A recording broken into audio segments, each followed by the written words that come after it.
Okay, so good morning and thank you for opening this video. And yep, I just want to introduce that this is the first video that I will make because we don't have any improved Fridays for now.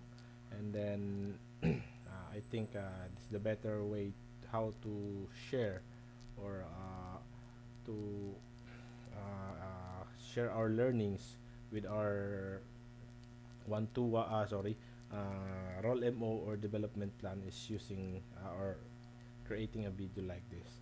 So as part of my development plan, it is on mentoring.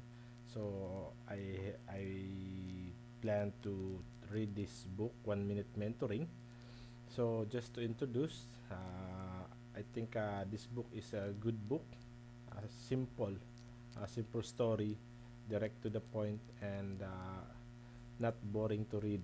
So there are some books that, but this one is not boring to read. And then I highly recommend this one to have, especially if you want to have a mentor or a mentee. Okay, so let's start.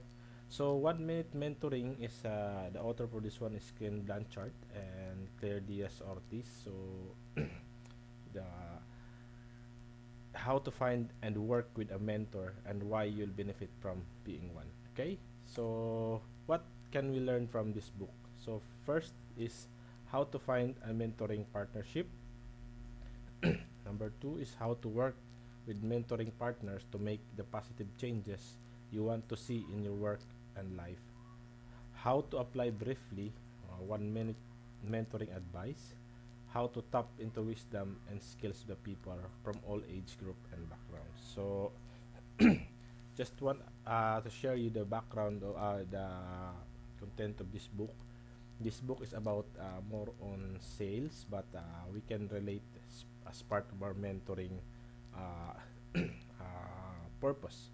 Okay, so the book is just like a fiction, not a true, but I, actually I did relate to this one because I think there are times that my performance has got been I mean my performance is not good, and then it's better to seek mentor even if but here in the book I learned a lot, especially selecting mentors, and then what can we benefit from mentors and what can we do with mentors. Okay, so to start, uh, let's go with mentor. So here, mentor, it was being have an acronym for mission, engagement, network, trust, opportunity, and review. So first is with mission. So it is crucial to find a mentor or mentee who share your fundamental values. So for us who want to find a mentor, it is it is being it is good to have a mentor which we have the same passion. So even if we have different age, you can have a mentor younger than us, you can find a mentor older than us, and then if you want to find a mentor on the other field, for example, you will be you asked to mentor you sorry, with the leadership. So you can ask him you can ask mentors from entrepreneurship, mentors from like a teacher or anything that you can. Okay, so that's it's good, crucial to find a mentor which you have the same passion. And also sometimes you have a mentor in which offering us free, and some mentor are have a fee, like a talent fee or professional fee. So you have to approach a prospective mentor or mentee with the courtesy and respect. Then, regardless of the outcome, sometimes we didn't like the mentor, be thankful. So that's a good lesson that the author wants us to, because being grateful have can enhance our capability. And sometimes if you're being grateful to your mentor, sometimes the mentor itself will recommend someone that he think that you have this same passion or the same goal to like the facing. Sometimes this mentor is like quite fast, and he can recommend some mentor that it is right for you. Okay, so next is you have to develop short mission statement to set your intention and direct mentor relationship. So uh, when you are approaching a mentor, be ready with what is your mission statement or your short goal or long-term goal with or what you want, because having no goal with your mentor, you cannot go with your I mean you can't go on with because if you don't have, for example, uh, after 1 year, I would I would surpass my, let's say, I would surpass my let's say for the in the book, he would surpass his sales number like that. So it's better that you have to establish your goal when meeting with your mentor or mentee. Okay, and even if a mentee or a mentor, you have to, even if you are a mentor or mentee, you have also your goal with them. Okay, so next is mentoring adds both values. Mentee have knowledge and ideas to offer mentors. So yep, in this book, the mentor is quite old, it's 50 plus, and then the mentee is 20, in his 20s. So uh, it added values to both of them, because for example the mentor has less techy like that, but then sometimes the mentee have also some fresh idea in which the mentor can absorb or can apply to his or her uh, situation, like in the book in which uh, he applies what his mentee's idea or suggestion to her. So it's a win-win situation because both sides are learning or have knowledge to be shared. Okay, so next is engagement. Determine the type of engagement that works best for your personality. So, so for example, if your mentor is an extrovert, like or an introvert, so you have to be, for example, if you are an introvert, you have to be an introvert also, because it's like not good if you're an extrovert and your mentor is introvert. I think it's not it's possible, but most of the time it's not. And also with your engagement, you have to set schedules in advance. So like for example with us, with our one-to-one, it's like mentoring with our one-to-one. We set schedule every other month or bi-monthly schedule, so we can have, you can say what you learn, what your and then the mentor or the lead for us, that like for us, me and Barbs have are conducting one to one, we can advise you with what as capable as we can. Or sometimes there are mentors that prepare emails, calls like that, or Zoom meetings like that. So it's better to engage with them uh, in advance, so you can schedule them in advance also. So because mentors, even they are mentors, they have also their schedules, they have also their job, they have also their task, their family, so you have to schedule it in advance. Okay, and then next is mentoring partnership require both the flexibility to engage in digital communication, the person meeting. So there are two types of mentoring, which is we call as digital flexibility, in which call, emails, Zoom meetings, and but for me, I think having a mentoring is much better if you have this personal or face-to-face meeting. Although in the book there are some instances that they call the messages through email, but with what I understand, this is the the best practice that they think it is very effective is when in-person meetings, if possible, because like I said, you have each other's job. So especially because sometimes you don't need to wait for your meeting. So for example, if you have a good idea, or for example, I am a mentor and I have a good idea, I think I cannot wait for 3 weeks, 2 weeks to tell you. Maybe how about if I can call him or call her, this is my idea, so I think you can assess if it is okay. So yeah, just a call, 2 minutes call, 3 minutes call is possible, because what we what the author says here is 1 minute mentoring, so as possible. Okay, so that's for engagement. And then next is networking. So networking is a two-way street. Your mentor or your mentor or mentee can broaden your connection. So like I said, we have free mentors and we have paid mentors. So for free mentors, I think this one is because he wants or she wants to broaden his or her network. He wants your recommendation that you are a good mentor to your friend, to your colleagues, your even your co-office workers, right?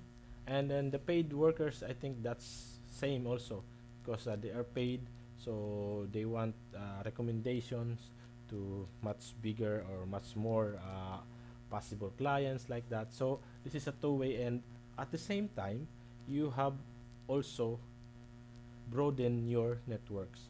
So for example, if I I am a mentee, and of course the network of my mentors can be my network too, as time comes. Okay. So next is, it is essential to tread carefully in the network or contacts of your mentoring partner. So I think it's better to it's like um, to expand more on your network or contacts of your mentoring partner, just like a uh, conversation with them, have follow up like that. And then next, networking is not just one-to-one connections with your mentoring partner's contacts. The one-to-many relationship like those on social media can be valuable as well. So yeah, like in social media, the more the more network you have, or the bigger the network you have, the bigger your reach. Okay, so one-to-one connection is good. Like in our office, sometimes I always ask you to ask all of them as possible, as many as possible, because the more answer you get, the more chance that you can select the good one or the better one. And then also, if you think that this is not the good one, then you can approach one. I think this one is the right thing, and then you are helping him or her with regards to what he shared to you. So you're a mentee, but now you're a mentor. Okay, so it's a win-win situation. Okay, so that's for networking. So we have to broaden our networks. Okay, next is trust. As a mentoring relationship deepens, trust should be deepened as well. So as you mentoring relationship, for example, you meet every month, so you can be talking not only with let's for example what you want. Sometimes you'd be talking with what happened to the office, what happened to your family, so your relationship with them has been deepened. Uh, but try to be careful, because we don't want that their trust would be tainted. It's because of course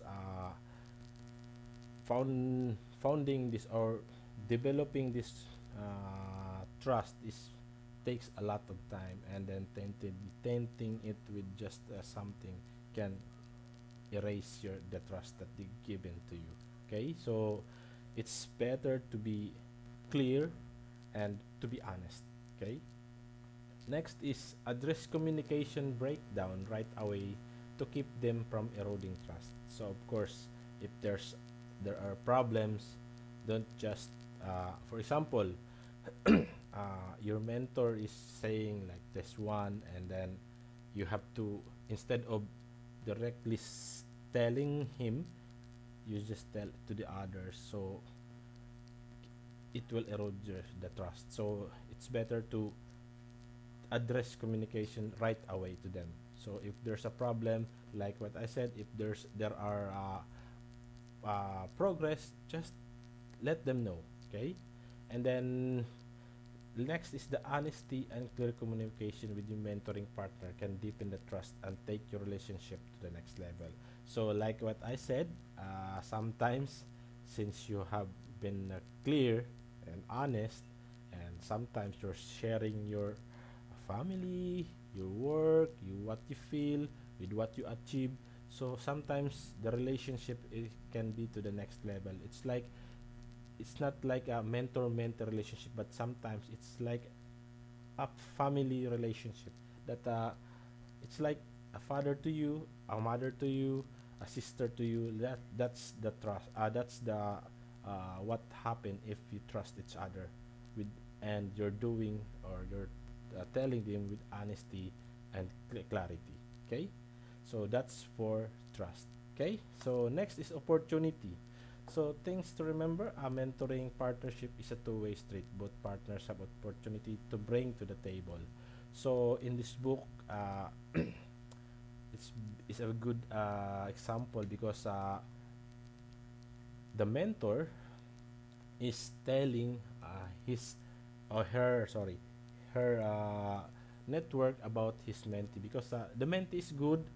The mentee has a lot of ideas. He's keep telling you, and then it broadens the network. So that means it's his opportunity for the mentee to know other people other than his mentor or her mentor. So the more like I said, the more mentor that you can speak or you can talk, it's better. Okay. Mentoring between generation, also known as cross-generational mentoring, is a powerful way to increase or to create opportunity by exchanging time-tested and new knowledge. So in this book, on the first part of this book, his manager tells him that his mentors will be the new office mates, in which younger than him, and then it's like kind of awkward for him to be a mentee of younger than him. So he looked for a mentor in which because in the first place he assumed that the mentors might be might let's say office work, not so very big gap. So here the gap of the mentor and the mentee is the mentee is around 20s, and then the mentor is on the 60 almost 60s, or retirement age. So cross generation mentoring is a powerful, like what I said, sometimes that the younger one is techie. I can share it also with the younger one has a lot of new idea, fresh ideas, smart ideas, and mm, not, I cannot say the old mentor, but the older mentor are eager also to listen to those ideas. Okay, and then digital media makes potential network bigger than ever, allowing mentors and mentees opportunity. So, for example, you have to share your mentors with for now we have social media, Facebook, LinkedIn, we have Instagram. There's a lot of platform to to have network this one, and then having you a mentor and mentor relationship can also invite other mentors or invite other mentees. For example, if you have a, for example, I am a mentee and I think I can recommend this mentor. If I type it on Facebook or in LinkedIn, I think someone would approach me. Who is that mentor? Can I be a mentee to him or her also? So that's the big opportunity that it's like us, and it's a two-way street. You can, if you're a good mentee, then you can be market also with other mentor, in which you can get more advice from other mentors. Okay, And then last would be the review and renewal. Okay, so the review and renewal, this is the most important because having a goal is okay, smart goal is okay, but after let's say you have a time bounded goal, after that time, if your goal is not being reviewed, then you cannot say that your goal is okay, your goal is achieved. But if you have a review, you can uh, say that your goal is achieved. So scheduling a regular review keeps both mentor and mentee on track. So I think it's not only that uh, after 1 year. So for example, in our one-to-one, or let's say role MO and DP, we have a review every other month, which is it's a regular review. So because we want that what you write on your goal could be achieved. If not, then we have to renew it and keep another strategy. So that's that for the number three. And then of course we have to review that review occur by putting them into your calendar when creating your mission statement. So after that, you have to reschedule every time if you have a renew or renewal. And the last one, like I've already discussed, that if your goal or being mentor is not being achieved or accomplished, then you can discuss new strategy to achieve your goal. Okay, so mentor. Let's review. So mentor is mission. If you have a mission, then we have to be engaged, and then we have to broaden our network, and then we have to trust each other, and then it will give us more opportunity. And then for the last one, we have to review or renew our goal with mentoring. Okay, so thank you very much, and I hope that you learned something from this. If you have any question, please ask me, or you can message me through Slack or anything. And have a good day.